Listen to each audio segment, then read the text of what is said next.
Halo, kita kembali lagi ngobrol ya bersama Bung Rocky Gerung. Bung Rocky, ini menarik kan nih, perkembangan terbaru. Kelihatannya setelah Agus Harimurti menyatakan move on ya, dan dia memutuskan nggak akan balik itu. Jadi kira-kira jembatan dia bakar semualah ke Koalisi Perubahan untuk Persatuan itu. Dan sekarang dia ngomong bahwa ya, ini ya dia mengakui, ini juru bicaranya Demokrat mengakui bahwa mereka sulit untuk membentuk poros baru dan opsi yang tersedia itu sekarang tinggal ke Prabowo atau ke Ganjar, kata dia begitu. Dan mereka sekarang tidak lagi call tinggi, nggak akan menuntut sebagai calon wakil presiden. Nah, ini perkembangan menarik menurut saya. Apa benar sih memang peluang untuk membuka poros baru itu tertutup kalau secara kalkulasi politiknya gitu? Ini menarik itu. Artinya Demokrat akhirnya memutuskan untuk ya move on, tapi sekarang mungkin mereka bilang kita bukan sekedar move on, tapi now we are on the road gitu. Jadi kira-kira udah berjalan itu, dan itu penanda bahwa Demokrat akan dinilai oleh publik atau bahkan oleh sejarah nanti sebagai partai yang tidak tergoyahkan dalam sikap etisnya itu. Kan ini soal sikap etis, karena pengkhianatan walaupun itu memerlukan pembuktian dokumen, pembuktian administrasi, bahkan pembuktian pidana. Tetapi kalimat itu sudah diucapkan oleh Demokrat. Pengkhianatan. Dan pengkhianatan itu memang tidak mungkin didamaikan. Itu dasarnya kan. Apalagi kader-kader Demokrat secara serentak menganggap bahwa tidak ada masalah kalau tidak ikut di dalam pemerintahan tuh, atau tidak ikut di dalam gerbongnya Anies. Jadi itu sudah selesai. Dan sikap itu yang akan diingat orang, bahwa kendati mungkin sikap itu dianggap sebagai tidak politis atau kurang pragmatis, tetapi itulah yang ditunggu sebetulnya, sikap. Dan sikap itu yang harus dibuktikan. Tinggal orang lihat konsekuensi dari move on itu. On the road kemana? On the road to heaven atau on the road ke new kind of coalition itu. Dan itu sebetulnya juga diperlukan sikap moral. Kalau on the road pergi ke PDIP, ya akan dipersoalkan orang juga tuh. Ya, ternyata bukan moral, tapi sikap pragmatis juga. Demikian juga kalau ke Prabowo, itu juga bukan sikap etis, itu sikap pragmatis. Jadi gabung dengan koalisi yang lain itu bukan sikap moral sebetulnya. Ya. Itu artinya sikap baper juga atau ingin balas dendam. Lain kalau Demokrat mengambil opsi yang sangat mungkin kalkulasinya agak rumit, yaitu gerbong keempat. Jadi orang lihat, oke, kalau begitu Demokrat ingin tetap memimpin, tapi bukan di dalam rangka untuk sekedar cari panggung politik. Dan itu yang diterangkan tadi, bahwa AHY memang tidak memerlukan lagi posisi atau mensinyalkan untuk jadi cawapres tuh. Jadi Demokrat dengan cara begitu memperlihatkan bahwa nggak ada dinasti-dinastian tuh sebetulnya tuh. Walaupun orang akan lihat ya iya itu setelah gagal dengan Anies.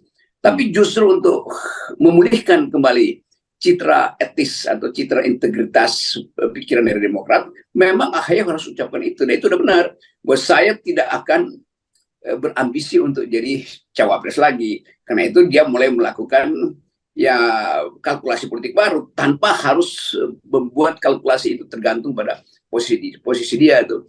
Jadi legahlah publik bahwa oke, Demokrat tidak lagi ingin mengintervensi satu koalisi atau koalisi baru sekalipun dengan maksud untuk mencawapreskan atau apalagi mencapreskan AHY. Ini sikap yang baik saya kira. Ya. Ini kan jadi ini meskipun analisisnya post factum ya, tapi ini sekarang kenapa sih orang bertanya kenapa nggak down to earth? Ini kan kita bisa down to earth lah kalau dia bilang bahwa tidak akan mencapai papreskan gitu. Realitasnya seperti itu. Kalau analisis post factum kenapa nggak dari kemarin kan begitu ya? Tapi oke lah, kita nggak perlu perdebatkan soal itu. Tapi saya kira iya tadi pilihan-pilihannya seperti yang Anda sampaikan tadi itu, kalau dia memilih tetap bergabung dengan salah satu itu ya dibatalkan juga dong tesisnya bahwa mereka itu bagian dari perubahan untuk ya itu kan bagian dari perubahan, selalu mereka perubahan dan perbaikan. Itu satu kalimat yang digunakan oleh Demokrat dan mereka klaim itu juga kalimat yang berasal dari mereka. Kalau tetap bersama Prabowo atau Ganjar pasti itu dibatalkan juga. Narasi itu jadi terbantahkan juga. Yang paling mungkin kalau dia memang membentuk koalisi baru gitu. Nah, apakah menurut Anda masih mungkin peluang-peluangnya? Kita baca kan paling mungkin dengan PKS gitu, karena kelihatannya mungkin PKS juga meskipun sulit dia tidak ada pilihan lain pada Anies, tapi kan harga diri mereka juga merasa kok kayak jadi obat nyamuk aja ya gitu, nggak dilibatkan dalam penentuan cawapres kan begitu. Ada juga yang tidak happy P3 gitu, atau mungkin juga Erlangga di Prabowo gitu. Ya, kita mau lihat sebetulnya kan kalau kita bikin kalkulasi, memang Demokrat mau dengan siapa? Apakah semua potensi yang masih tersisa, sebetulnya yang potensi yang masih tersisa, Yes. memungkinkan Demokrat tegak lurus dengan prinsip dia itu perubahan dan perbaikan, kan itu intinya tuh. Tetapi mungkin ada semacam argumentasi etis bahwa iya memang partainya terlibat di dalam upaya untuk terus mendempel pada Pak Jokowi, atau ketua partainya mungkin tidak mungkin diajak di dalam satu tesis perubahan yang maksimal tuh karena potensi sprinting.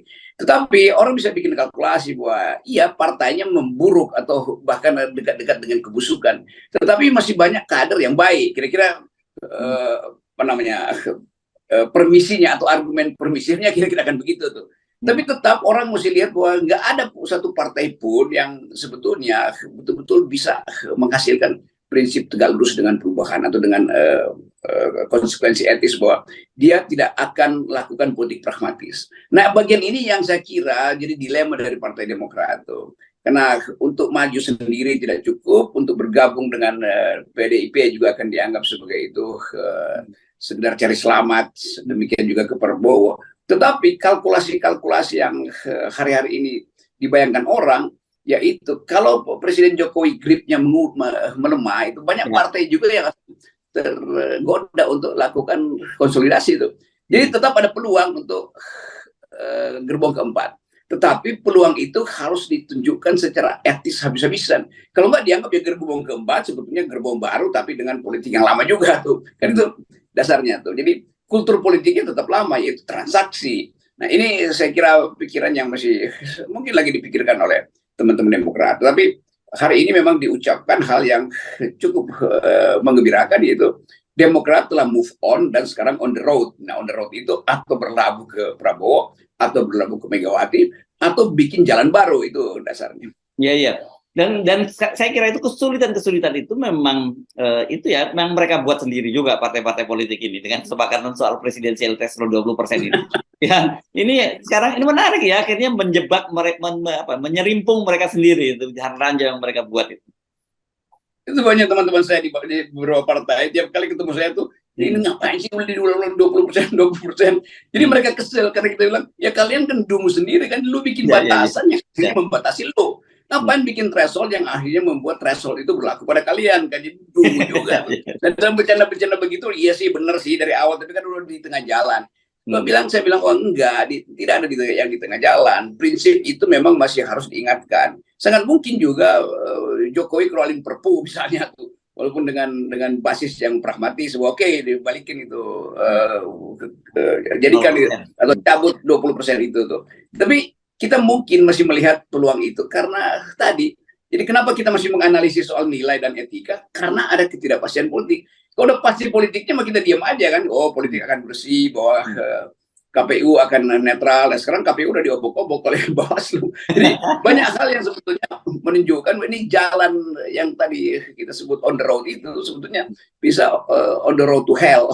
Ya, ya. Dan kita perlu mengingatkan, saya kira, pada viewer kita lah, setidaknya kalau partai politik nggak bisa kita ingatkan lagi gitu ya, bahwa sekarang ini justru sekarang ini yang paling tepat ucapan Pak Jokowi itu sekarang, ojo ke susu, karena ini akan bisa terjadi berantakan semua koalisi-koalisi yang ada itu. Jadi jangan merasa bahwa oh udah pasti ini yang dirasakan dengan ini dan calonnya hanya 3 misalnya, sangat mungkin terjadi dan tukar tambah di perjalanan akan juga terjadi.